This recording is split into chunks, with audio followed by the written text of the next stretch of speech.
आणि यानंतर आपण थेट अमरावतीमध्ये जाऊयात. प्रकाश आंबेडकर बोलतात. या जागा वाटप होत नाही आहे त्याचं सगळ्यात मोठं कारण वंचित बहुजन आघाडी नाही. काँग्रेस आणि उद्धव ठाकरे शिवसेना यांच्यामध्ये 10 जागेंवरनं मतभेद आहेत. या 10 जागा काँग्रेसही मागते आणि या जागा उद्धव ठाकरे शिवसेनाही मागते. अनेक राऊंड चर्चा झाल्या, परंतु एकमेकाला सीट सोडायला तयार नाहीत अशी परिस्थिती आहे. हा एक भाग आहे. दुसरा भाग त्याच्यामध्ये 5 जागा अशा आहेत की ज्याच्यावरती शिवसेना, उद्धव ठाकरे, काँग्रेस आणि NCP शरद पवार यांच्यामध्ये शेअरिंग होत नाही. कोणाला द्यायचं? 5ही जण त्या जागा मागतात आहेत. एकही जण सोडायला तयार नाही आणि म्हणून त्यांचा समझोता होत नाही अशी असणारी परिस्थिती आहे. संजय राऊत मीडियाशी असताना खोटं ब्रीफिंग करतात की वंचितने आमच्याकडे जागाच मागितलेल्या नाहीत. वंचित जागा ज्यावेळेस देईल त्यावेळेस त्यांची भांडणं मिटलेली असेल, त्यावेळेस त्यांची भांडणं मिटलेली नसताना ते एकत्र जाणार का, फ्रेंडली फाईट करणार का, याचा निकाल त्यांनी अजून लावलेला नाही. आणि त्यांनी त्यांचा निकाल न लावल्यामुळे वंचित आघाडी एवढंच म्हणते की बा आम्ही तुमच्याबरोबर आहोत, तुमचं मिटवा. हे होत नाही असं लक्षात आल्यानंतर रमेश चेनिताल यांच्याशी मी टेलिफोनिक चर्चा केली आणि त्यांना विनंती केली की ते घोंगडं भिजत असलं तरी काँग्रेस आणि वंचित यांच्यामधला तरी समझोता आपण असारा पुढे घेऊन जाऊ. रमेश चेनिताल यांच्याकडून चर्चेला दुजोरा म्हणा किंवा पावलं उचलली पाहिजेत ती झाली नाहीत. त्यामुळे आम्ही असणारा स्टेट काँग्रेस पक्षाचे अध्यक्ष खरगे यांना माझ्या सहीचं असणारं पत्र मी त्या ठिकाणी पाठवलं. ती सगळी हकीकत त्याच्यामध्ये नमूद केली आणि त्यांना ही विनंती केली की काँग्रेस पक्षाने महाराष्ट्र विकास आघाडीकडे ज्या जागा मागितलेल्या आहेत त्या जागा आणि वंचित बहुजन आघाडी यांच्यामधला तरी आपण समझोता करूया. परंतु अजूनपर्यंत काँग्रेस पक्षाच्या कार्यालयातून त्यालाही दुजोरा मिळाला नाही अशी असणारी परिस्थिती आहे. ही आजच्या चर्चेच्या संदर्भातली वस्तुस्थिती आहे की जी आपल्यापुढे मांडलेली आहे. आम्ही अपेक्षा धरून आहोत की यांच्या चर्चा त्या ठिकाणी लवकरात लवकर संपतील आणि मग आम्हाला असणारा चर्चा यांच्याबरोबर करता येईल. आम्ही असणारा आघाडीने लढवावं या मताशी आम्ही सहमत आहोत.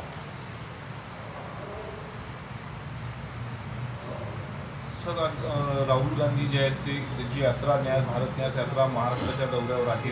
नंदुरबारमध्ये येत आहेत. भारत जोडून तर काही यात्रा महाराष्ट्रात येत, कसं पाहता येतं? नाही, तो त्यांच्या पक्षाचा असणारा कार्यक्रम आहे असं मी त्या ठिकाणी मानतोय की काँग्रेस पक्षाचा जनाधार वाढवण्याचा असणारं कामकाज आहे आणि तो त्यांचा अधिकार आहे असं मी त्या ठिकाणी मानतोय. पण त्याचा तो अधिकार लक्षात घेताना आपण आज बघत असाल की ममता बॅनर्जी TMC यांनी काँग्रेसबरोबर समझोता न करता 42च्या 42 जागेंची उमेदवारी त्या ठिकाणी जाहीर केली आहे. माझ्या दृष्टीने काँग्रेस पक्षाचे वर्किंग कमिटीचे असणारे एक सदस्य संकल्प म्हणून जे आहेत, मुंबईमधली बैठक झाली त्यावेळेस मला भेटायला आले. वेगवेगळ्या विषयांवरती चर्चा त्यांनी माझ्याशी असणारे केली. त्यावेळेस मी त्यांना असणारा धोक्याचा इशारा त्या ठिकाणी दिला होता.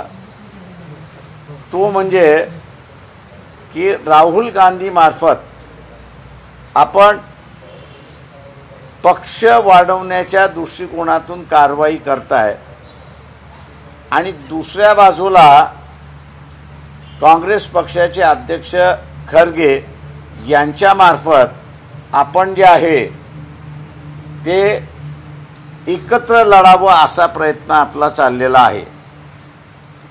ज्यांच्याशी आपण बसताय त्याच्यापैकी बहुतांश पक्ष हे प्रादेशिक पक्ष आहेत. या प्रादेशिक पक्षांचा इतिहास असा आहे की ते तुमच्याही विरोधात लढलेले आहेत आणि ते भारतीय जनता पक्षाच्या विरोधात लढलेले आहेत. तेव्हा या दोन तलवारी तुम्ही एका म्यानामध्ये कसा बसवणार याचा खुलासा झाल्याशिवाय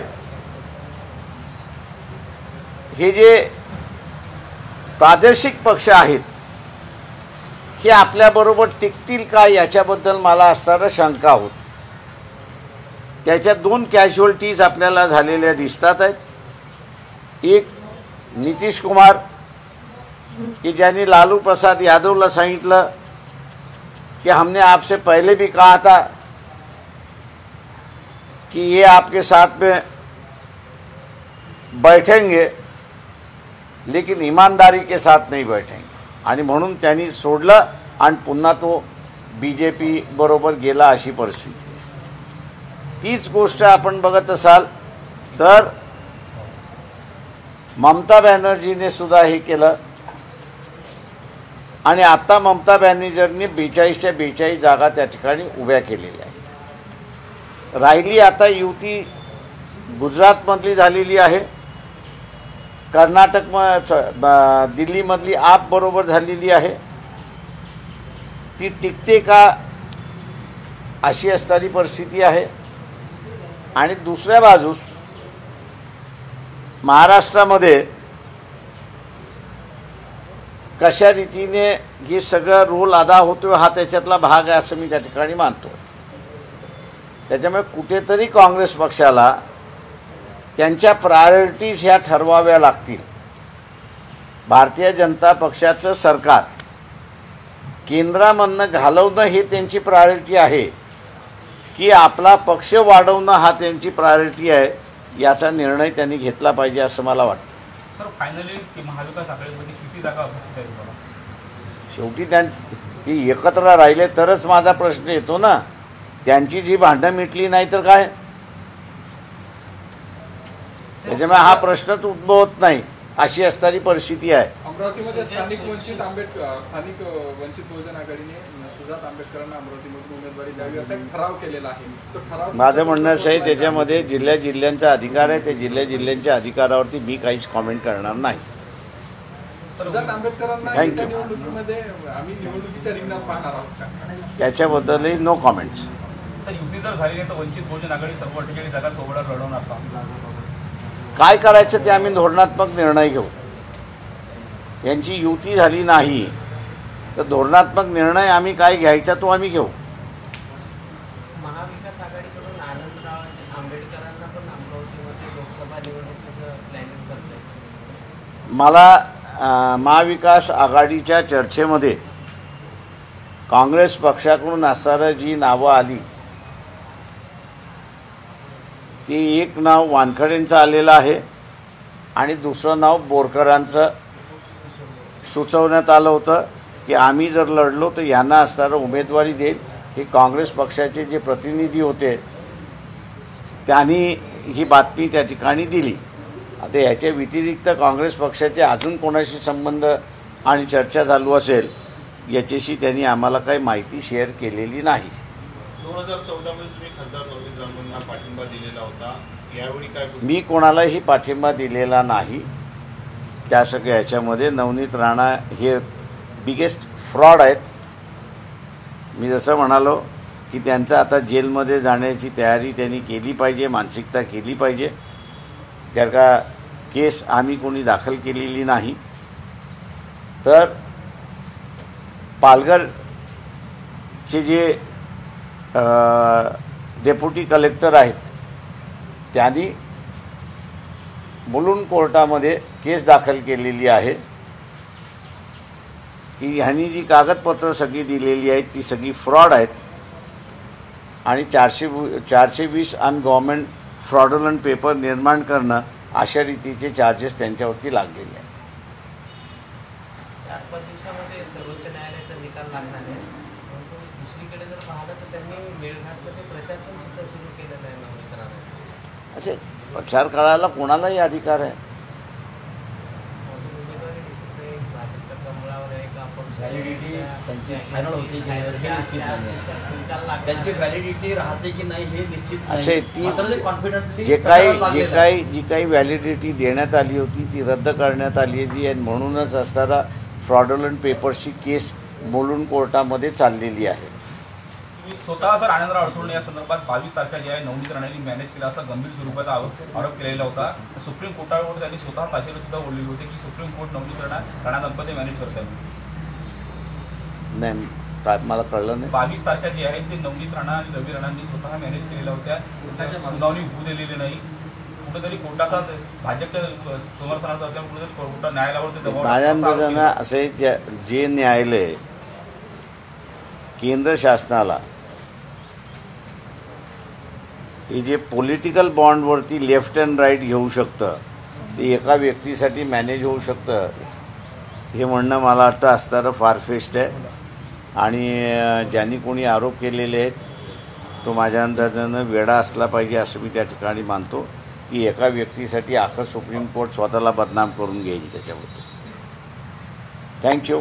सर संजय आभारी. असं म्हणाले की मी कुठलं खोटं बोले हे सांगावं. आता देश प्रतिक्रिया समझोता सगळ्यांचा झालाय आणि आमचं सगळं आलबेल आहे हे जे म्हटलेलं आहे ते पूर्णपणे खोटं आहेत.